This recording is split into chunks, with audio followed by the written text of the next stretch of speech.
कभी कभी जिंदगी उस मोड़ पर आ खड़ी होती है जहां सच चाहे कितना भी देर से आए, जब सामने आता है तो पूरी कायनात बदल देता है। और वही तूफान उस दिन आया जब दादी ने आखिरकार अपने दिल की आवाज सुनी और उस झूठ के महल को ढा दिया जिसे अनिका ने मक्कारी और चालाकी से खड़ा किया था।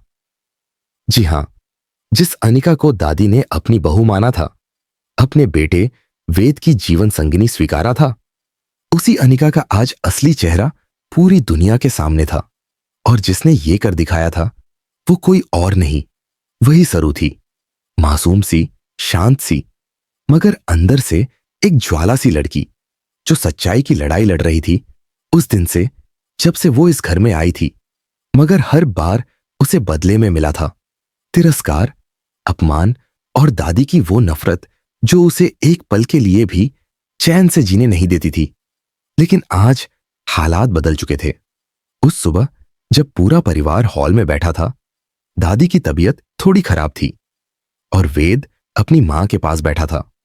तभी सरू हाथ में कुछ कागजात और एक पेन ड्राइव लेकर आई और उसने कहा, आज मैं कुछ ऐसा दिखाना चाहती हूं जो इस घर का भविष्य तय करेगा। सब चौंक गए, मगर दादी ने इशारे से कहा, बोलो सरू, अब अगर तुम कुछ गलत साबित हुई तो इस घर से तुम्हारा नाम हमेशा के लिए मिटा दूंगी। लेकिन सरू की आंखों में इस बार न डर था, न झिझक, बस सच का उजाला था। उसने स्क्रीन पर वो वीडियो चलाया जिसमें अनिका अपने किसी अनजान आदमी से मिल रही थी। उसे पैसे देकर सरू के खिलाफ झूठे इल्जाम लगाने को कह रही थी। फिर दूसरी क्लिप जिसमें अनिका घर के कीमती गहनों को चुपके से अपने बैग में रख रही थी और फिर सबके सामने खुद पर चोरी का इल्जाम लगवाकर मासूम बनने का नाटक कर रही थी। और तीसरी क्लिप सबसे ज्यादा हिला देने वाली, जिसमें अनिका अपने फोन पर खुद सरू की फोटो को मॉर्फ करवा रही थी ताकि वेद को यह लगे कि सरू किसी और के साथ गलत संबंध रखती है। जैसे जैसे वीडियो आगे बढ़ा, कमरे में सन्नाटा गहराता गया। दादी की आंखें भर आईं। वेद ने सर पकड़ लिया और बाकी परिवार हैरानी में बैठा रह गया। लेकिन अनिका अब भी मुंह में कुछ बहाने घुमा रही थी। ये सब झूठ है, सरू ने यह सब एडिट करवाया है, मुझे फंसाया जा रहा है।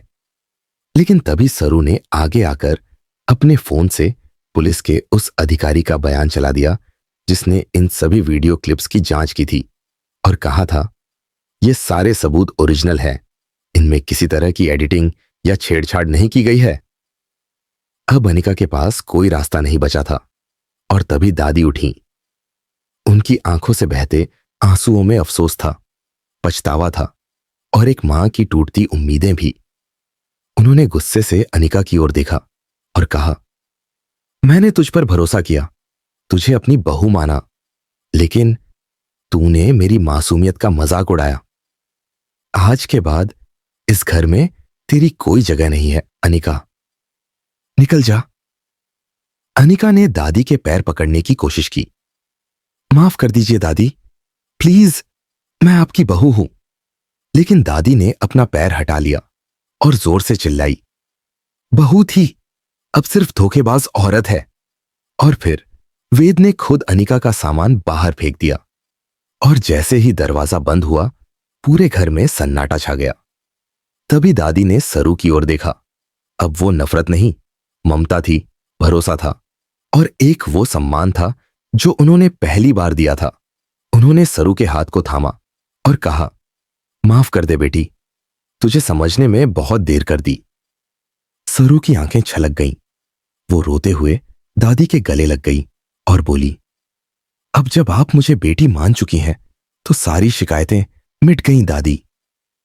और पूरा परिवार तालियों से गूंज उठा। वेद ने सरू के सामने घुटनों पर बैठकर कहा, क्या अब मुझे भी माफ करोगी? और सरू ने उसे चुपचाप गले लगा लिया।